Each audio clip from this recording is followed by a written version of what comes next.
I want to apologize to you, Micanopy Margaret, even though you said, I don't want to go, I don't want to. It was my fault. It was actually my fault. Because I heard you say, as you have before, I'm leaving, but what you actually said was, I'm ready to go. And so I crossed you off and I didn't call you, and you hung out and you stayed. And you must know 2 reasons why I adore Micanopy Margaret, besides her poetry, and besides the fact that she's really who she is. She just comes up here, hi, I'm Micanopy Margaret. She is.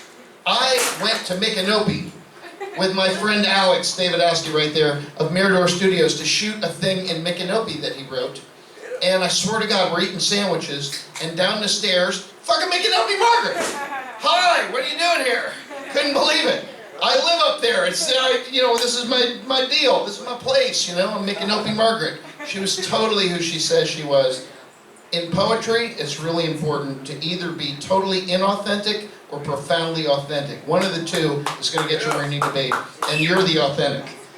The other thing is, I was so taken by a couple of her poems that I included her in a thing, and we worked together and made this thing. It's called Tom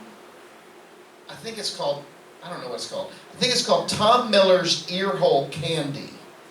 Not ear candy, earhole candy. If you go on Google and you look up earhole candy, and I'll play it today, there's one of the episodes has 4 of my favorite poets. Margaret is one of those poets. On that episode, I'm going to play it tonight. But anyway, why should I play it when you can hear the real thing? Please welcome to the stage, the real deal, Micanopy Margaret.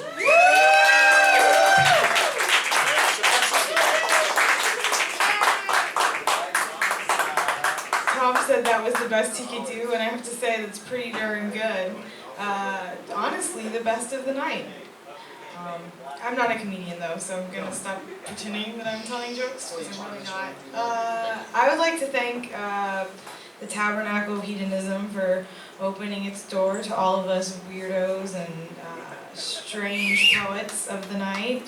I actually am very glad that it worked out that I'm going much later than I thought, because seeing the other poets perform tonight has been extraordinarily invigorating, and I am so grateful I got to hear some of the best poetry, spoken word that I have ever heard in my entire life tonight. So thank you guys for that, and thank you Tom Miller for fucking it up so things could get better down the road.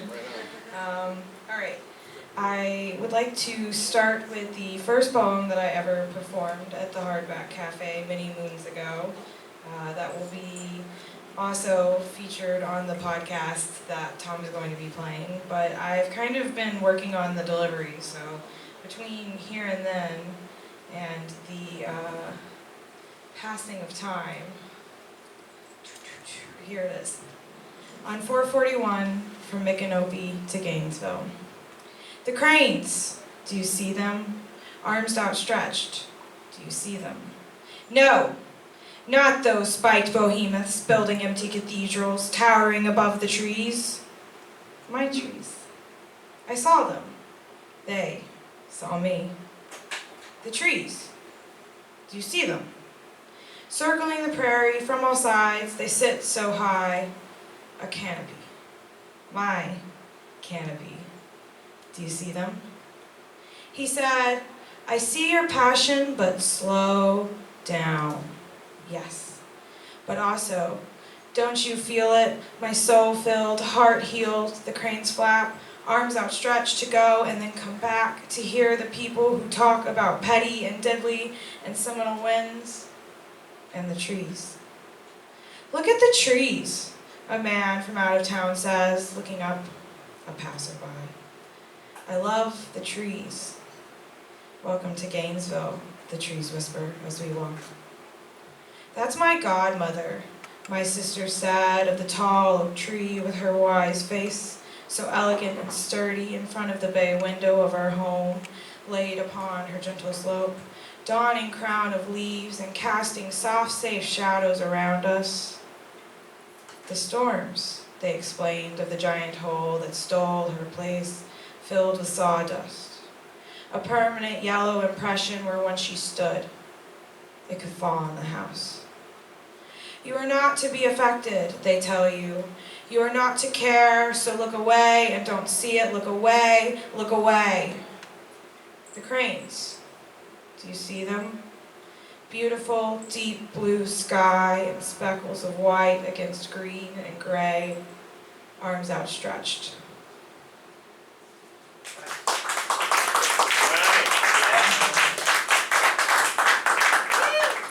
Thank you guys so much. I've been working on trying to be more like conversational in my tone, so hopefully that worked out well. This next one is one that I've never performed before, so I don't know how it will go, but I've been kind of wanting to focus more on the ritualesque aspects of poetry, which we saw a lot tonight with, God, some of those performances are just going to haunt me for the rest of my life. But here we go. But only say the word. Tell the moon, the stars, the sky. Merely say the word. Offer the hand, offer the heart, offer the soul. Shout it, sing it, cry it from those broken streets. Trade in the rage, the pain, the agony, the righteous indignation, the blame. Take merely the hand and merely the word, and offer freely what can only be given and received by those who choose to see it. Only say the word.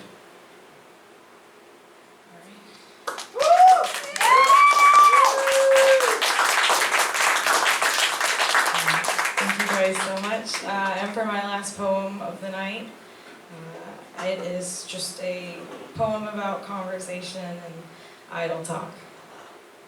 God, can we please just talk about the weather? And can the seconds tick by so slow that stars in the sky stand stop still in their place? Can we discuss the ants as they climb the porch rails and the creeping caterpillars crawling and clinging? Can we just take a moment to smile up at golden sun, God's rays poking through effervescent clouds, breathing one complete breath, replete with the taste of sweet jasmine air, drenched in rain and dried by wind.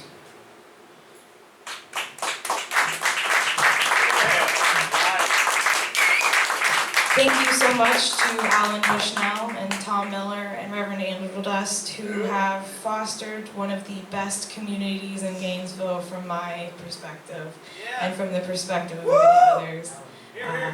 You have created such a holy place of art and laughter and offensive things that, you know, probably should not be said, but at the same time at least open up, you know, the conversation for why we have to say things that others might not agree with in the first place. So thank you for all that you have done for us, and we look forward to you in the next iteration. Thank you, Opie Margaret, everybody. I told you. Thank you. That happened exactly the way it should have. Couldn't have happened any other way except on another timeline, and it wasn't as good. Tonight was the best. Ladies and gentlemen, now we move along. Now we're just getting to the real train tracks here. Don't give up, because, you know, we're going to lock the doors and, you know, hand out the methamphetamine. No, I'm just kidding. It's not true. We don't need methamphetamine. We are methamphetamine. Ladies and gentlemen, please welcome to the stage the Naked Poet. And boy, is it hot in here. So hot. The Naked Poet. He's on. Here he is. Come up. He's up. He's away. Yep. He's got his, Camille will follow, and then an incredible band will take us into the stratosphere. That's the way it's going to go. God damn it. And I'll be damned if I let anyone shake my confidence or tell me that they didn't get called. Did you get called? You didn't get called? Oh, okay.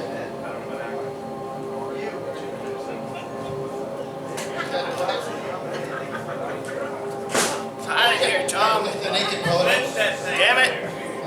Get a fucking air conditioner, for God's sake. Number one, you're not going to be last tonight. And number two, it's really hot in here. Maybe you should take some. I got props, okay? He's got props, ladies and gentlemen. The Naked Poet. Wake up, Michael. It's my turn. Y'all shut the fuck up, okay? This is the last time I'm gonna perform in this place. Shut the fuck up! Yeah! the fuck up! Shut